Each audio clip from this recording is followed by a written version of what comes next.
So when Microsoft rolled out their shiny new AI, Bing Chat, you'd think it was Fortress-level secure, right?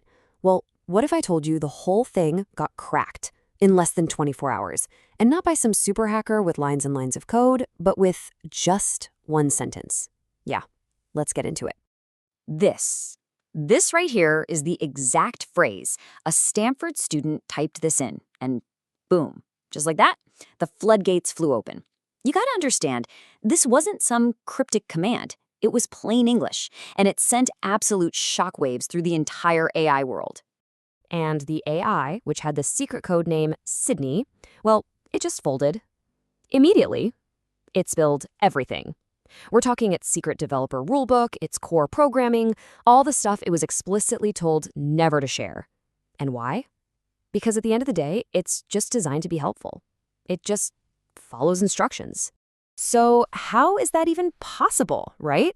That's the question that had everybody scratching their heads. How does a multi-billion-dollar AI get played so easily? Well, that's exactly the mystery we're going to unravel right now. Okay, to really get how this hack works, we have to pull back the curtain.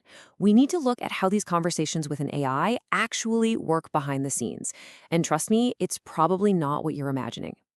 So, when you're chatting with an AI, it feels like a back and forth conversation, right? Well, that's just what we see. For the AI, it's completely different. It's more like it's being handed a single, long script that has everything in it: the developer's hidden instructions, your message, and even its own replies. It's all just one block of text. And this script, it's basically broken down into three parts, or roles. First, you've got the system role. Think of this as the developer's secret notes, the rules, the persona, all the hidden stuff. Then there's the user role. That's you. That's whatever you type in. And finally, the assistant role, which is just the AI's response. But here's the kicker. They're all just labeled chunks of text in one long file. And that right there, that is the critical blind spot. The LLM literally cannot tell the difference between a trusted instruction from its developer and a new command from a random user, from you. To the AI, it's all just text. It's a sequence of commands, and often the last instruction it gets is the one it pays the most attention to. So this whole act of hijacking the AI's to-do list, it's got a name. And believe me, it is the single biggest security threat facing large language models right now. It's called prompt injection. In a nutshell, it's when you cleverly write your input, your prompt, to trick the LLM into ignoring its original rules and, well, follow your rules instead. And this attack usually shows up in one of two ways. First up, you have direct injection. This is what we saw with the Sydney hack, where you, the user, just straight up tell the AI to ignore its rules. Simple enough. But then there's the other, much sneakier version, indirect injection.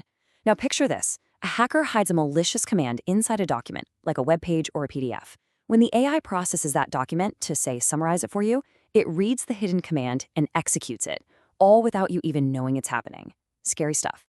All right, so you might be thinking, okay, so what?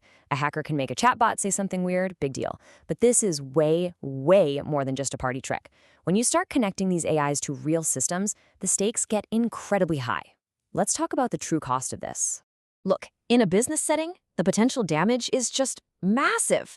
A successful attack could let someone extract your confidential system prompts. The secret sauce that makes your AI special. It could be used to bypass all your safety filters. An attacker could manipulate the AI to spread false information, or worse, trigger unauthorized actions like sending emails or executing code. And of course, the big one, tricking it into leaking sensitive user data. Yeah, these risks are so real, so severe, that OWASP, that's the Open Web Application Security Project, basically the go-to authority on this stuff, they've put out their list of the top threats for LLMs. And what's sitting at number one? You guessed it, prompt injection. Okay, so the problem is huge. I get it. It sounds pretty scary, but it's not hopeless. So how in the world do you defend against an attack that's literally just words? Let's get into the defensive playbook. So the defense strategy really has multiple layers.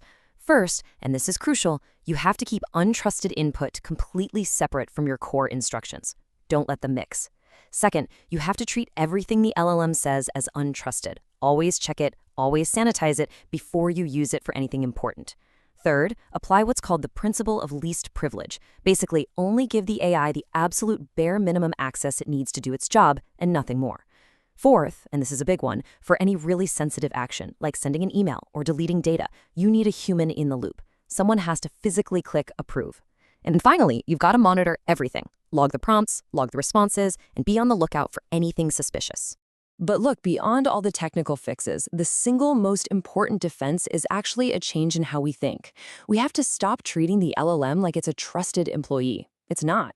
It's an incredibly powerful, sometimes brilliant, but also unbelievably gullible tool. Once you start treating it that way, you're on the right track. Okay, so let's bring this all home. To wrap this up, let's turn all this information into action. If you or your company are building with LLMs, or even just using them, there are some really tough, really important questions you need to be asking, like right now. First off, what happens if someone manages to steal your system prompt? You know, your secret sauce. What's the real damage if that gets leaked online or ends up in the hands of a competitor? Next question. What actions can this thing actually trigger? Is it connected to other systems? Does it have the power to send an email, to mess with a database, to execute code in your name? And then, let's take that to its logical conclusion. If an attacker gets total control, what's the absolute worst-case scenario? I mean, really think about it. What's the worst thing that could happen? And that all leads to the one final question you really need to walk away with today. After seeing all of this, you have to ask, is the AI you're working with a powerful tool? Or is it just a vulnerability waiting for someone to come along and exploit it?